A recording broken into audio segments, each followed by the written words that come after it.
If you've been splashing out at garden centers every spring on plants that never seem to come back, you're not alone. There's a simple reason why those beds stay half empty year after year. You're missing the garden's own ability to repopulate itself. The good news is that there are a handful of hardy perennials that will seed themselves, spread across the border, and keep your garden looking full without you having to buy new stock each season. Some of these plants have been doing the work in British gardens for centuries, and they bring more than color. They feed pollinators, improve soil, and even offer medicinal benefits. Plant them once this June and watch your garden fill itself, season after season. Before we dive into the list, if you've never seen a garden that truly runs itself, hit the subscribe button now. This channel is built around one idea: work smarter in the garden, not harder. Thousands of gardeners across the UK already rely on us for practical, low-maintenance tips. Don't be the last to discover how a self-seeding border can save you time, money, and effort. Let's get started. Number 15. Borage, Borago officinalis. Borage is a striking blue-flowered annual that produces a constant stream of nectar from sunrise until dusk. In the UK, where honeybee numbers have dropped by over a third in the past decade, this plant acts as an essential food source. The star-shaped, five-petal flowers stay a vivid sapphire throughout the season, attracting not only honeybees, but also mason bees and hoverflies. Borage also has a culinary side.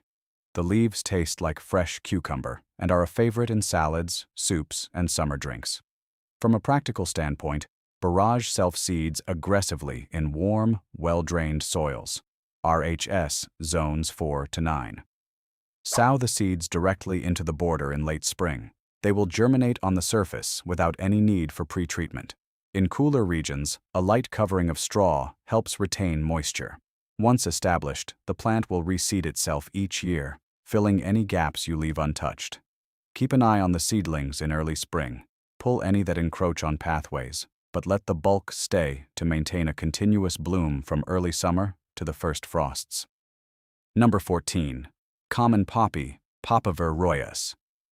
The common poppy, a staple of cottage gardens, thrives on lean, dry soil and needs very little care. Its bright orange, yellow, or cream flowers open in full sun and close at night, providing a visual cue that the day has truly begun. In the UK, poppies are especially valuable to solitary bees, such as mining bees and sweat bees, whose larvae benefit from the protein-rich pollen they collect. Plant a thin line of seeds directly on the ground in late spring, avoiding any heavy compost. The seeds require a period of cold stratification, which they naturally receive over the winter months. When spring arrives, the seedlings will push through the soil, and the plant will self-seed each year, often spreading beyond the original line. Because poppies prefer poor soil, avoid fertilizing the area. Too much richness leads to lush foliage at the expense of flowers. Number 13. Lupin, Lupinus angustifolius. Lupins are nitrogen-fixing giants that enrich the soil for everything that grows nearby. Their symbiotic relationship with rhizobium bacteria allows them to pull atmospheric nitrogen and convert it into a form usable by other plants. In a typical UK border, a lupin patch can improve the fertility of the surrounding soil for years without any additional fertilizer. The towering flower spikes, ranging from deep violet to pastel pink, appear in late spring and attract bumblebees, which are perfectly sized to trigger the flower's pollen release mechanism. To sow, lightly scarify the seeds with fine sandpaper, then scatter them on a well-drained, slightly acidic bed. The seeds will germinate best after a brief cold period, which the winter naturally provides. Once established, lupins will self-seed each summer, creating new seedlings that can be thinned to maintain a tidy appearance. Number 12. Wild Angelica, Angelica archangelica, bronze fennel. Angelica is a towering biennial that can reach 6 feet in height, with feathery, bronze-purple foliage that catches the light like a soft haze. In a single growing season, a mature plant can attract over 100 different insect species, making it a true pollinator magnet. The plant also serves as a larval food source for the black and orange-tipped swallowtail butterflies, both of which rely exclusively on Angelica in the UK. Sow the seeds directly into the border in early spring, ensuring they have good contact with the soil. The seeds will germinate without any pre-treatment, and the seedlings will thrive in full sun to partial shade, preferring a well-drained, humus-rich medium. Because Angelica can become aggressive, thin the seedlings to about 12 inches apart once they have a few true leaves. This will keep the plant from dominating the border while still providing a steady supply of seed for the following years. Number 11. Johnny Jump Up, Viola tricolor, Cornish pansy. Johnny Jump Up is a low-growing annual that launches its seeds several feet from the parent plant. The seed capsule builds tension as it dries, and when the tension reaches a threshold, the capsule snaps open, flinging seeds outward. This ballistic dispersal means the plant can colonize cracks in paving, the bases of walls, and even the edges of containers. The bright tricolor flowers, a blend of purple, yellow, and white, are a favorite of early-season bumblebee queens emerging from hibernation. Plant the seeds in a sunny patch in late spring, scattering them thinly across the surface. No need for covering. The seeds require light to germinate. After a few weeks, thin the seedlings to about 9–12 inches apart to allow each plant to develop a strong flower stalk. Number 10. Valeriana officinalis. Valerian's fragrant cream-white clusters attract beneficial insects such as lacewings, parasitic wasps, and hoverflies, all of which help control aphids, caterpillars, and whitefly on neighboring vegetable crops. The plant's roots emit a musky scent that is highly attractive to cats, so place it away from any feline-friendly zones if you're concerned about garden traffic. Sow the seeds in a sunny to semi-shaded location in early summer. The seeds need a cold period to break dormancy, which the UK winter provides. Once seedlings appear in spring, thin them to 18–24 inches apart. Valerian prefers a moist, well-drained soil and will grow to a height of 4 to 5 feet, providing a vertical element in the border that also offers a continuous source of nectar throughout the summer. Number 9.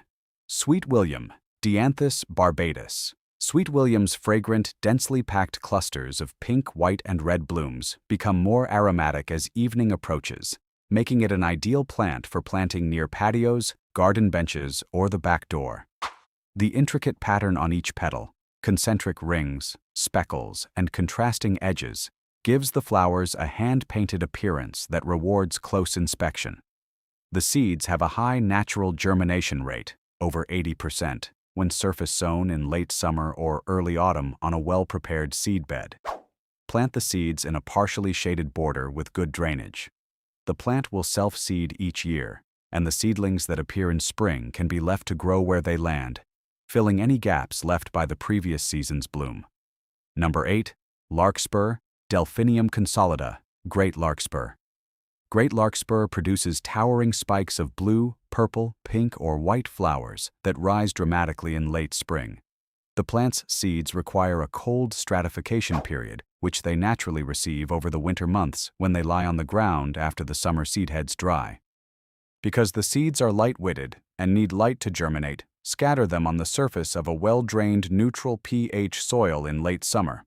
Do not cover them with soil. A thin mulch layer will inhibit germination.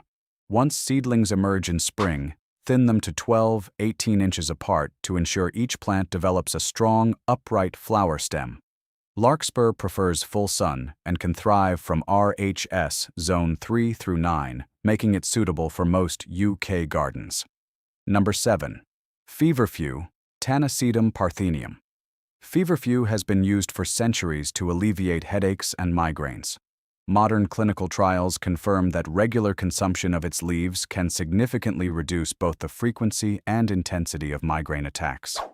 The plant's aromatic, fern-like foliage is unpalatable to deer and rabbits, providing a natural deterrent for garden herbivores. The small, daisy-like flowers with bright yellow centers bloom from late spring to early summer, offering a long period of nectar for pollinators. Sow the seeds in a sunny location in early spring, allowing them to germinate without any pre-treatment. Thin the seedlings to about 12 inches apart once they have a few true leaves.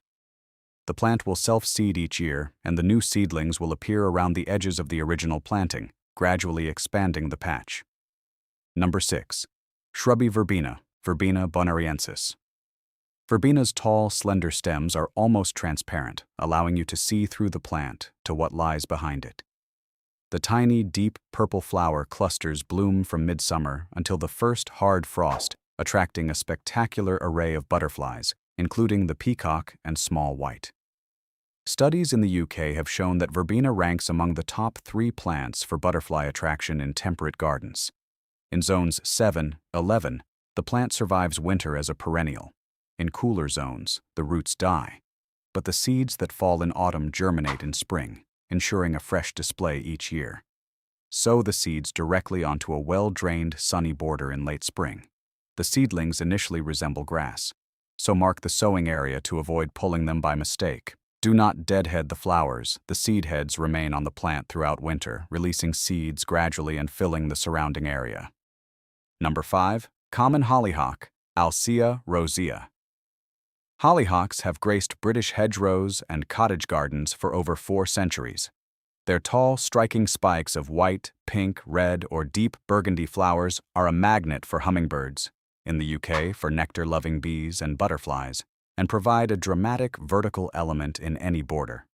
Plant the seeds in a sunny, well-drained site in early summer. The seedlings will form a rosette in the first year, developing a deep root system. In the second year, the stems will shoot up to 6 or 7 feet, bearing dense flower spikes that seed themselves at the base. The key mistake most gardeners make is cutting the seed heads in late August. Instead, allow them to dry on the plant until they shatter naturally in September.